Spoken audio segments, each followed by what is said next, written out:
I've been with my boyfriend Marcus for 3 years. I've been by his side since he first started his company, which has now grown considerably. Yet, he never publicly acknowledged me as his girlfriend. He always told me that once his career was established, he would give me a proper title. Later, when I returned from abroad, I was invited to my boyfriend's wedding. This time, I didn't cry or make a scene. I offered my congratulations and walked away. He professed his love, saying he could give me anything. I wasn't impressed. Backstage, he held his divorce decree, begging me to get back together. Sorry, but I prefer a first marriage. I gazed at him coldly, then slowly spoke. Let's break up. Marcus's brows furrowed at my words. Grace, he said, I just got married, it's not like I'm abandoning you.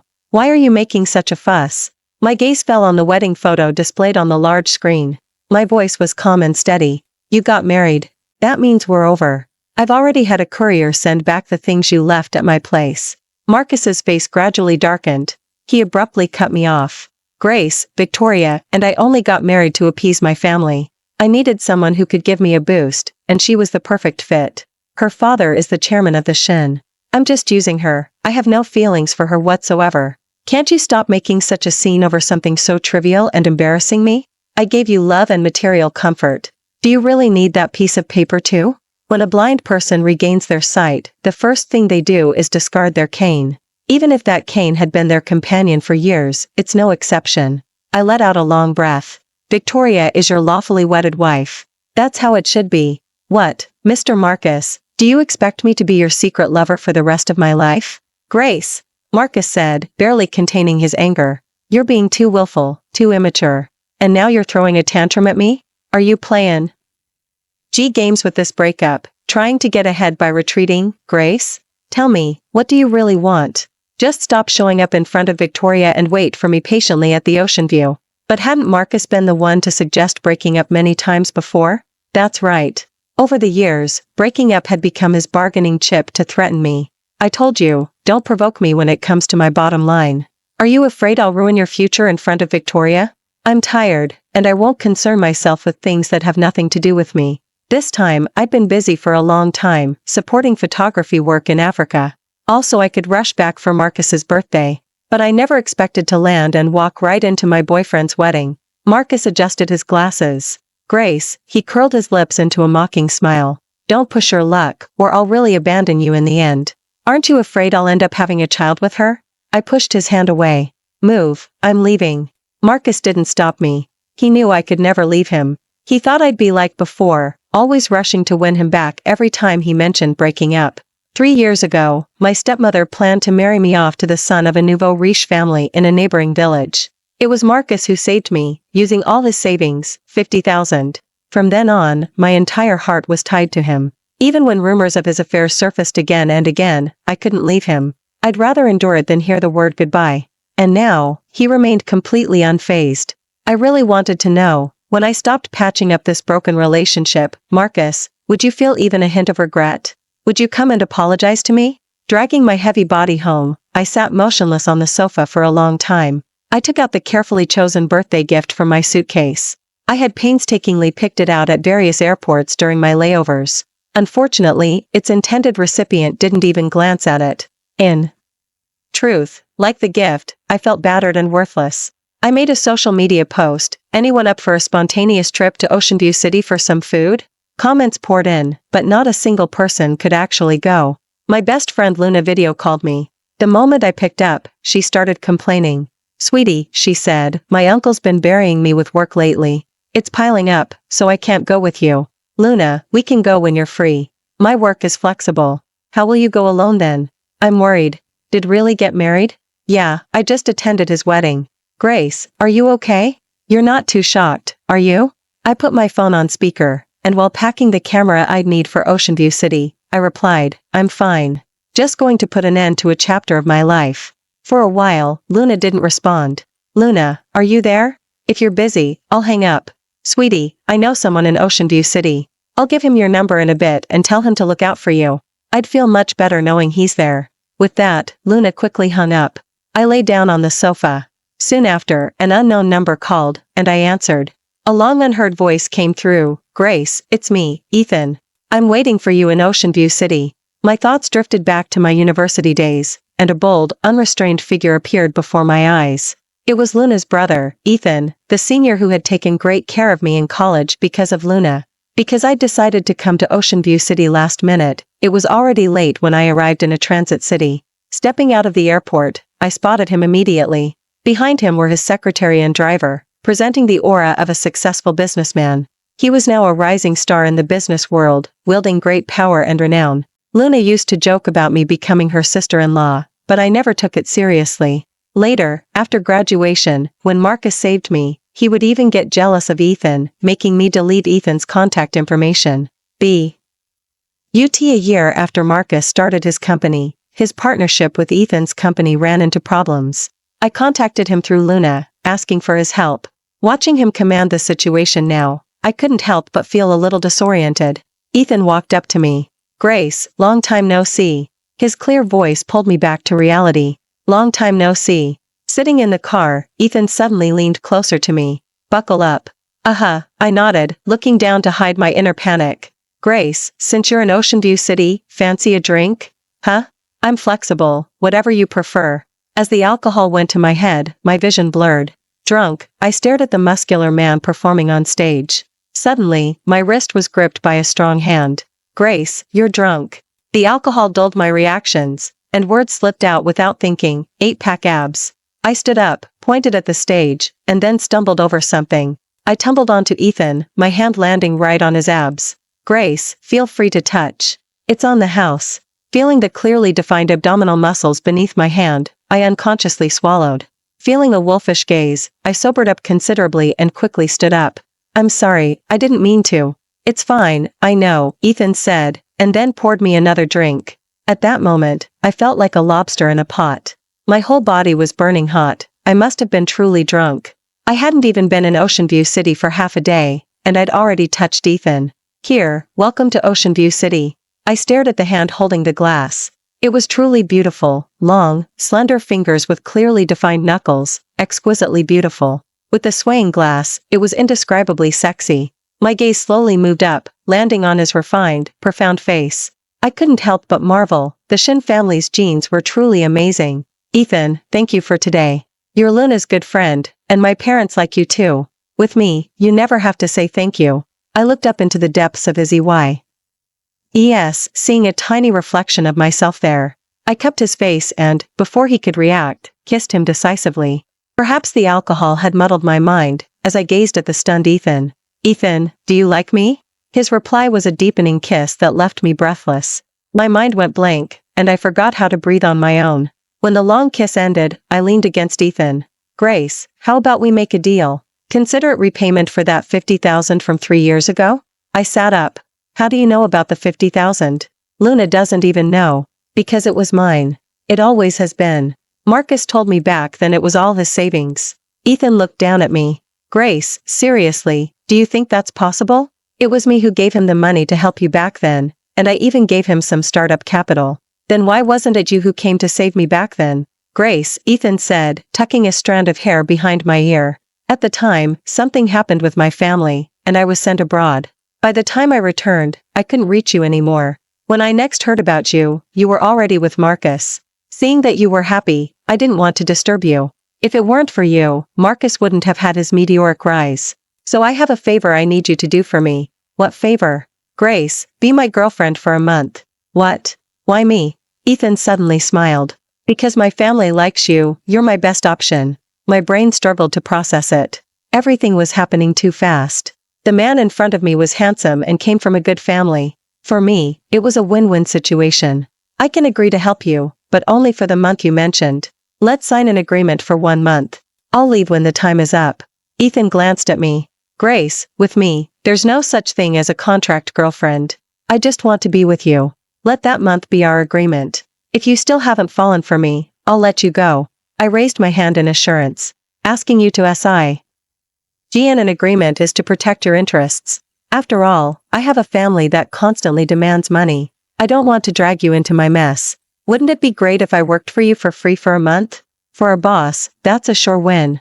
I said no more unnecessary words. I knew Ethan would consider it. I was like a versatile tool, always landing on my feet no matter the situation. After a long pause, Ethan called me back. We'll talk about the agreement later. Tonight, I'm taking you to dinner with my friends. Your friends? Yes, good buddies I've known since childhood. They saw the social media post last night and insisted I bring you to meet them. I thought for a moment. Okay, but I still have footage to edit. Can you send me the location? I'll just head straight there tonight. Ethan draped his suit over his arm and gently hugged me. I'm going to the company to handle some things first. I'll have a driver pick you up later? Okay, I nodded. After left, I slowly finished the work I had. As dusk fell, I got ready and dressed up. I left early to find Ethan. But things didn't go as planned. The people you least want to see are always the ones you run into. The moment I arrived at the restaurant, I saw a woman in a red dress sitting next to Marcus. On closer look, it wasn't his wife. Also with them was an old friend, Daniel. He was the only one who had ever advised me not to be so devoted to Marcus. I hadn't listened, and now I was reaping what I sowed. I heard Daniel ask, "Where's your wife? Why ask about her? Who brings their wife when they're out having fun? You're married. You should settle down and stop disappointing one woman after another." Hearing this, Marcus's gentle tone turned cold. What? Do you have a problem with that? Marcus, why are you so stubborn and unyielding? When was with you, you were like this in private too. Now you're married and have a wife, and you're still like this. Marcus's tone was dismissive. Daniel, for people like you. Who doesn't have women outside their marriage? He then put an arm around the woman in the red dress. See? They're all eager. Daniel ignored him, turning away with a speechless expression, then suddenly noticed me. Grace? What are you doing here? As soon as he spoke, Marcus also spotted me and quickly whispered something. The woman in the red dress left, glaring fiercely at me before she did. Marcus quickly walked towards me. Are you here for me? How long have you been here? I dodged his outstretched hand and walked around him. I greeted Daniel. Daniel, long time no see. I'm here for dinner with a friend. Long time no see, Grace. How have you been lately? I've been doing well, just traveling around the world. Daniel nodded. That's good. He then pulled out his phone and said, my old number's no good anymore. Let's exchange contact info. I'm doing interviews for a documentary lately, and there are some things I'd like to ask for your insights on. Marcus suddenly became furious. What are you two doing right in front of me? Ignoring him, I said after adding the contact, why are you in Ocean View City? I remember you saying you were going back to Capital City. That's right, but there's a new project here in Ocean View City. It's for a celebrity interview segment, so I approached Marcus. I received a message on WhatsApp from Ethan. Grace, where are you? I'm in the private room hallway, ran into an old friend. I'll be right there. Okay, stay safe. After sending the message, I nodded to Daniel. Alright, you go back to what you're doing? I'm leaving now. Marcus suddenly stopped me. What friends could you possibly have in Ocean View City? You were so fierce with me this morning, and now you're coming to find me tonight? I'm very pleased. Come on, I'll take you to dinner. Daniel pulled Marcus back and told me, don't mind him, go do what you need to do. Daniel, whose side are you on? Marcus yanked his hand away. Don't forget, I haven't agreed to. Oh, your first interview yet. A colleague who saw what was happening quickly stepped in to mediate. We're out to have fun. Let's all be calm and talk nicely. Why can't this young lady have friends? Don't make a scene. It wouldn't look good if this went viral. Maybe she's on a date with her boyfriend? Marcus suddenly became agitated. Who's her boyfriend? Step forward, let me see. She's always revolved around me. Who else could she possibly like besides me? Why are you talking like that? The girl didn't offend you. I wasn't angry in the slightest. His words could no longer hurt me. It was as if I'd completely let go of everything, and many things just didn't matter anymore. I raised my phone, smiling genuinely. My boyfriend's here to pick me up. I'm leaving now. Marcus's face turned cold. Before I could say anything, he sneered, don't regret this. Let's see how long you can keep up that stubborn act. Just then, Ethan walked towards us. He was dressed incredibly handsomely, different from the formal wear he'd worn that morning. It was like the protagonist of a TV drama making his entrance, radiating his own light. When looked over, I felt an awkwardness, as if he'd seen right through my little thoughts. I smiled and greeted him. Ethan, what are you doing here? I was afraid you'd get lost, so I came to pick you up. Ethan glanced at the people around me. He asked gently, are these the friends you mentioned? I raised a hand to introduce Daniel. This is my friend, Daniel. He's currently working in media interviews. Ethan nodded and looked at Daniel. Hello, I'm Ethan, Grace's boyfriend. After speaking, Ethan nodded to everyone else except Marcus. He took my hand. Let's go. Everyone's waiting for us for dinner. Just as we turned, I heard Daniel say, "Grace, I wish you happiness." The moment I turned to look at Daniel, he was already gone. Only, frozen in place, and the others, looking at each other in bewilderment, remained. Ethan squeezed my hand, leaning down to whisper, "My is truly charming.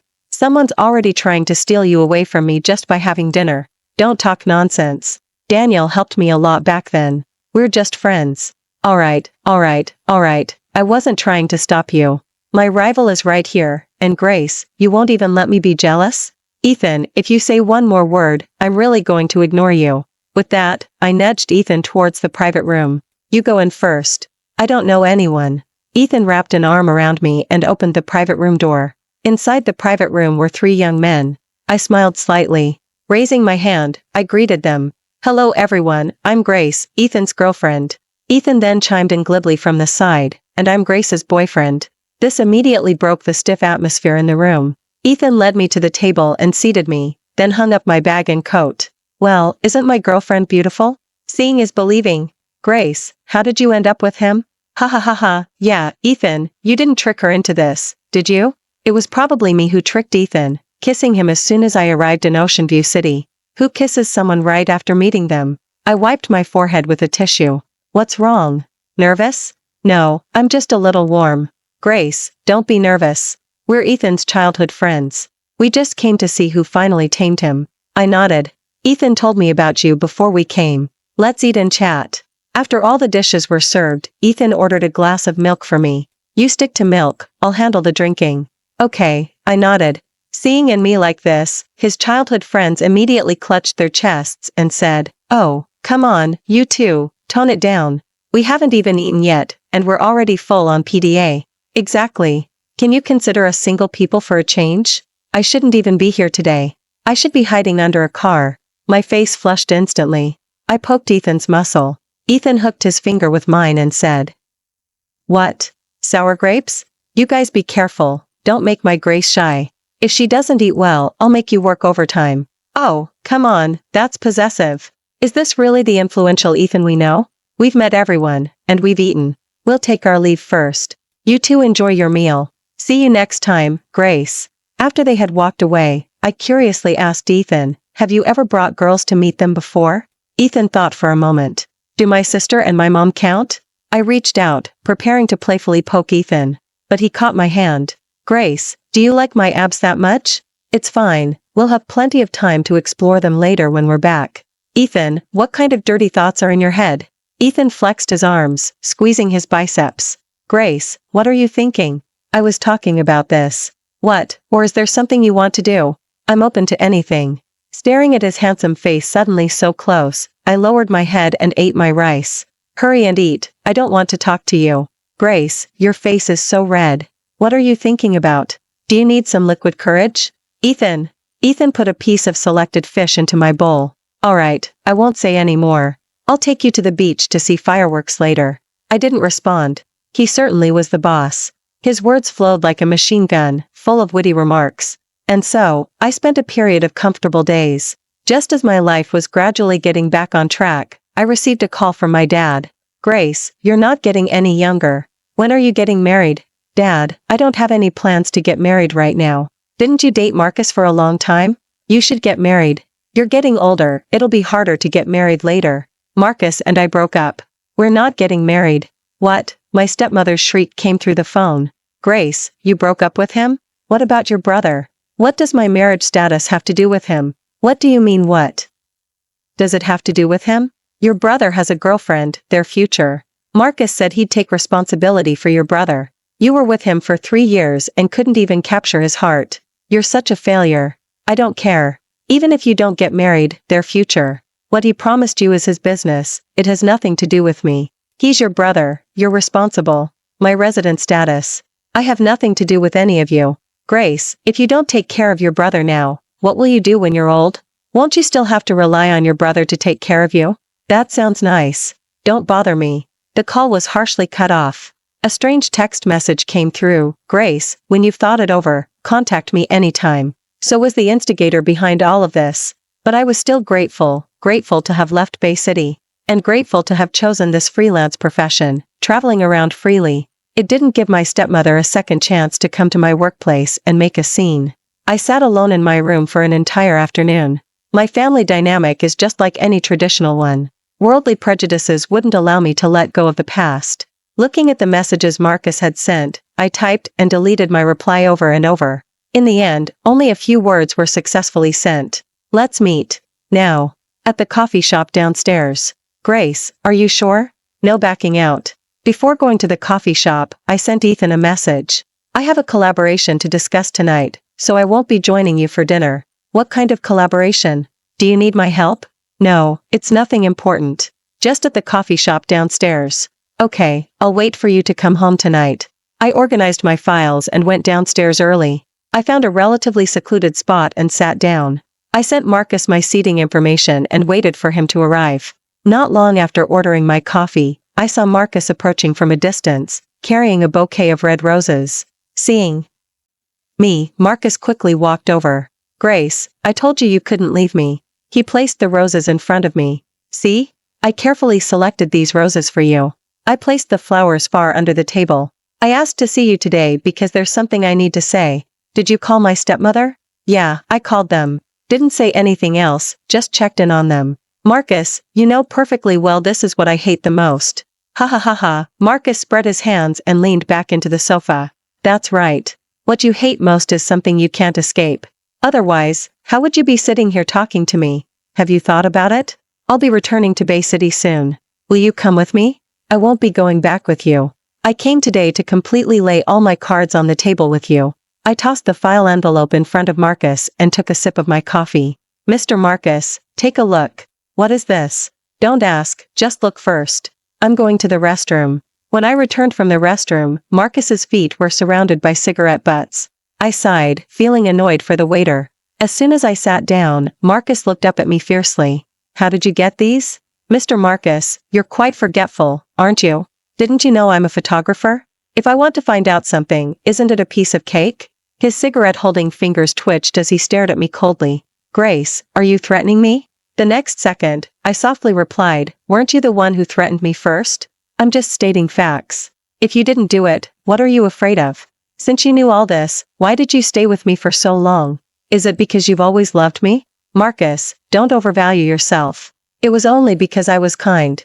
I can't just drop a relationship like that. Before, I drank so much to help you with your salary that I got a stomach hemorrhage. And when you said the company was stable, you slowly drained my hard work. The moment I left the company, you turned around and used the money to find someone else. Marcus slammed the lighter down in front of me and roared, you wouldn't let me touch you, so what are you, playing the innocent saint? Having a girlfriend who won't let you touch her, how am I supposed to save face if that gets out? I watched the helplessly enraged Marcus and smiled with relief. See? Your behavior right now makes it obvious. How can I trust a man who only thinks with his groin? Money changes men. You should stop now. You could still have a few years of peace. Mr. Marcus, you're playing both sides for resources. Be careful not to ruin your health. Marcus stood up and grabbed my hand. You're coming with me now. I have the evidence. I'll drag you back and lock you up, keep you from ever getting out. I picked up the hot water I had prepared earlier and splashed it on his face. I broke free from his grasp and said, are you questioning my professionalism? I also have emails. I scheduled them to be sent before I even met you. If I don't go back and cancel them soon, tomorrow you'll be on the front page, your reputation ruined. So, I advise you to stay away from me. After I finished speaking, without waiting for his reaction, I grabbed my bag and quickly left. I didn't look back, but I could feel Marcus's angry gaze following me. Only after I was inside the elevator did I lean against its wall and slowly exhale a breath of relief. Just kidding, how could I have a backup plan? Not to mention whether Marcus would control me, if due to a timing issue on my part, the emails were automatically sent. In the end, Marcus could still accuse me of privacy infringement and I'd be charged. After all, Marcus's actions were severe, involving many people. I couldn't risk my entire life, I couldn't afford to gamble. Looking back at the past 3 years, the scars had long since scabbed over and healed. I really wanted to go back and slap some sense into myself. Bitter fruit isn't meant to be eaten. Returning home, I looked at the dark room. Ethan still wasn't back? I checked his room, confirming no one was home. I pulled out my phone, there were no incoming call messages. Didn't he say he'd wait for me at home tonight? I dialed his number, and it was immediately answered by an unfamiliar male voice. Hello, are you the phone owner's girlfriend? Hearing the unfamiliar voice, I noticed some noise on their end. I'm his girlfriend. Where is he? What happened? Is everything alright? No, your boyfriend is drunk. He's at 0 bar. Please come pick him up. Okay, please take care of him for me. I'll be right there. After hanging up, I didn't even change my shoes, just walked out wearing my slippers. When I finally arrived at the bar, I saw a waiter waving at me from the bar counter. Getting closer, I saw Ethan reeked of alcohol, but his face looked normal. Are you sure he's drunk, young man? He didn't just fall into your alcohol vat, did he? Ma'am, he's been drinking for a while. Now that you're here, I'll be leaving. Excuse me, thank you for taking care of him for so long. Give me your payment QR code, I'll tip you. To my surprise, the young man waved his hand. No need. It's already been paid. Who paid? No, you misheard. Mr. Ethan is a friend of our boss. Everyone here knows him, so it's normal for us to look after him. You two should leave quickly. I'll go back to work. I didn't think much of it and helped Ethan into the car. Ethan was quiet the whole way, handling his liquor well. He seemed uncomfortable from being drunk, his brows furrowed, eyes closed.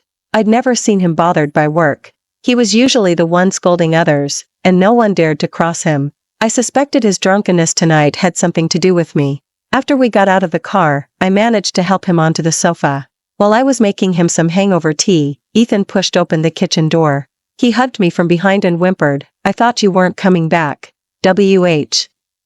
Why? When I came back today, I saw Marcus taking red roses to you, and you accepted them. You smell of alcohol, it's unpleasant. Go take a shower and change. Ethan lowered his head, sniffed, and stared at me. You're not leaving? No, I'm not. I wore slippers to pick you up, and my feet are killing me. The person, now calmed, was like a puppy wagging its tail. He picked me up and placed me on the sofa. Grace, wait here. I'll get you some ointment. Oh, it's fine. I didn't walk that far. A bath will fix it. Then I'll draw you a bath. Before I could reply, he had already rushed into the bathroom. Looking at this man whose eyes were only for me, it was hard to imagine him as the decisive and efficient company boss he was outside. Outsiders would find it hard to believe how gentle and considerate he was when he was with me in private, sometimes acting sweet and innocent, other times cool and aloof. A hint of sweetness welled up in my heart. The only two people in the world who were truly good to me were both in the Shin family. When I came out after my bath, I saw Ethan sitting in the living room, staring at me. There was no sign of him being drunk. I slowly walked over. Ethan, you're not drunk. No, that little bit of alcohol isn't enough to make me drunk. Then why did you team up with the waiter to trick me? And why did he run off so fast after taking a tip? Haven't you heard? Men only need a little bit of alcohol to put on a performance that brings you to tears. But I swear, this is a one-time thing, and it won't happen again. My face pressed against his clothes, the fabric was very soft. Other than the scent of my favorite laundry detergent, there were no other strange fragrances on him. Ethan leaned down and hugged me, and I stood on my toes to kiss him. Ethan deepened the kiss. A moment later, I said, Ethan, let's cancel our 1-month agreement. Ethan froze for a moment, then pulled back. What do you mean? Are you going to abandon me again? I looked at him without speaking. I raised my hand, put my arm around his shoulder, and gently kissed him. What I mean is, let's not just have 1 month. How about a lifetime? The person who had just been feeling a bit sour had his emotions calmed by me. Grace, really? What happened today? And what about the flowers? Ethan, you really get jealous easily. I briefly told him about what happened this afternoon and assured him that Marcus wouldn't appear again. He stroked my head, unusually silent. A moment later, he said, Grace, you'll have me from now on. I'll handle these things for you. No need to get your hands dirty. What are you planning? Don't do anything illegal. No, Marcus's company has many issues that have crossed the line. I don't need to handle it myself. Someone will naturally step in. After he finished speaking, Ethan carried me back to the room and gently kissed my forehead. Grace, get some rest. Good night. I held his hand, my voice soft. Stay with me. Grace, are you sure? Before I could nod, Ethan pulled back the covers, lay down, and held me. I looked at Ethan beside me. His family background and appearance were the type most girls, including myself, preferred. I also liked his physique. He was lean yet muscular. The kind who looks slim in clothes but is well built when undressed. As a photography enthusiast who'd seen countless photos, I'd secretly liked many circulating online of him. With such beauty before me, I felt like my nose was about to bleed. He cupped my face. What's wrong? Why is your face so red? Ethan, I want to try. Grace, are you sure? Yes, I'm sure. His gentle kisses lingered as he tightly held my hand. Our fingers intertwined, and he said, his kiss lingering on my cool lips, Grace, from now on, call me Ethan. Tears slowly gathered in my eyes. Ethan. He tightened his grip on my hand, and his kisses became more intense. I gripped his long, slender fingers, slowly intertwining them with mine. The next day, I woke up, and half the morning was already gone. Fragrant aromas drifted in from outside. I slowly got up, went to the bathroom, and stared blankly at my flushed face in the mirror. What's wrong? Are you not feeling well? Ethan, appearing in the mirror, spoke, looking at me with concern. He was wearing a white shirt, with the sleeves folded up at his wrists. His forearm muscles, exposed, were firm, their contours faintly visible. My face suddenly turned crimson, and I pushed Ethan out of the bathroom. I need to get ready. You wait outside for me first. The white dress I prepared for you is on the rack in the bathroom. Change into it in a bit, and we'll go out. After I finished getting ready and put on the dress he'd prepared, I thought, it suits me well. The neckline was a bit formal, and Ethan urged me again. Grace, are you ready? Come eat. Coming. As soon as I reached the dining table, Ethan pulled me onto his lap. He gently said, Ethan, are you uncomfortable anywhere? Stop asking. No. You've asked several times this morning already. All right, I won't ask. Eat slowly. Our appointment is still early. You'll have enough time after you finish eating and do your makeup. Appointment? For what? To get our marriage certificate, of course. I want to build a home with you. Ethan, aren't you going to get a prenuptial agreement? No need. Those are just material things. You are my entire wealth. My heart stirred, my emotions too, as he tightly held my trembling hand. Grace, I'll solve all problems.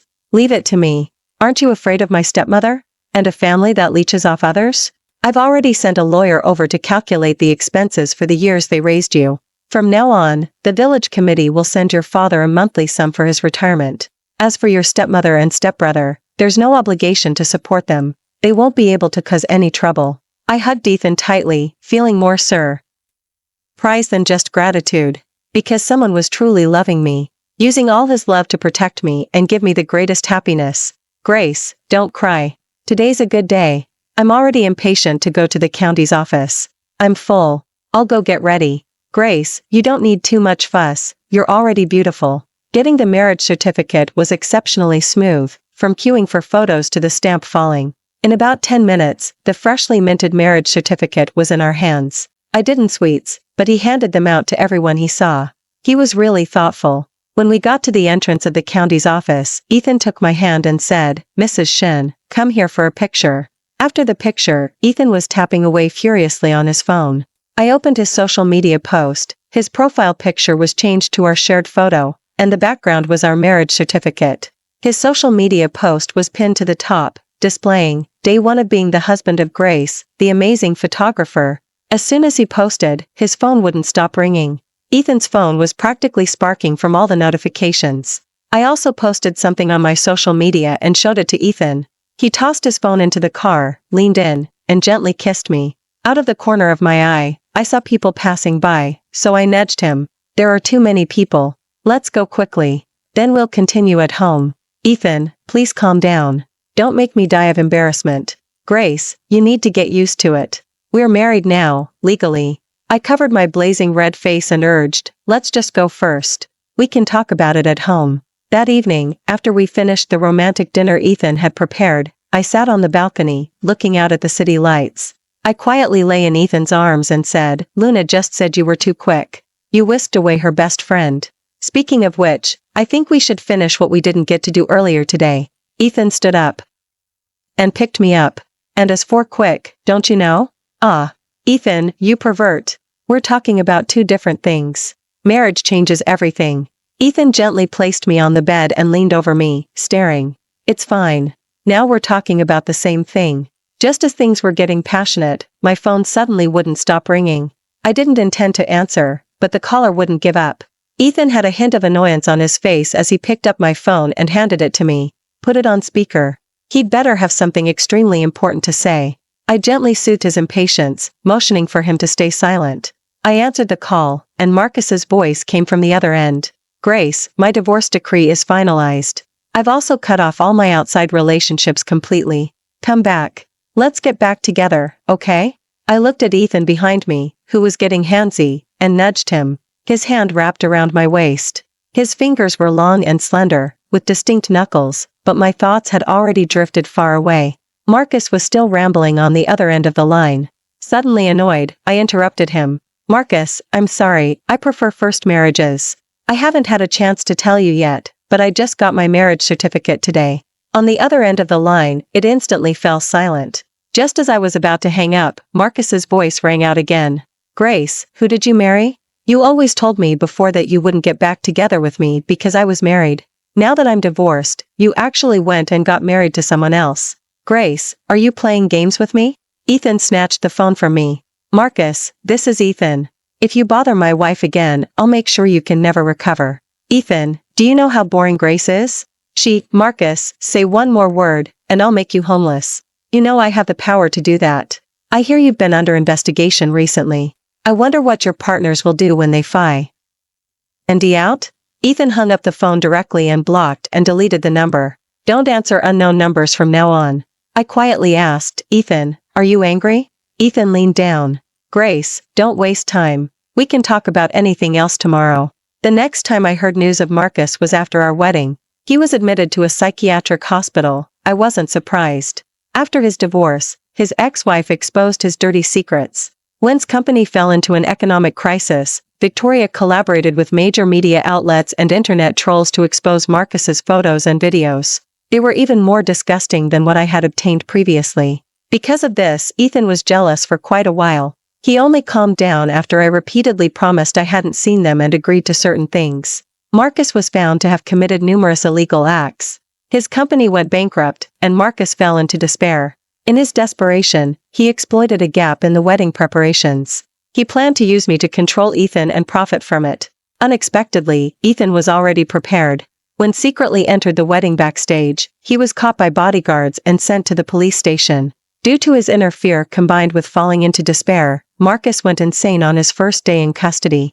All his crimes were proven, and he was confined to a psychiatric hospital for the rest of his life. There were times he was lucid, but whenever he tried to end his life, it was discovered in time. The cycle repeated, until he eventually became a mere skeleton. According to rumors from the hospital nurses, Marcus was still muttering "I'm sorry" at the very end.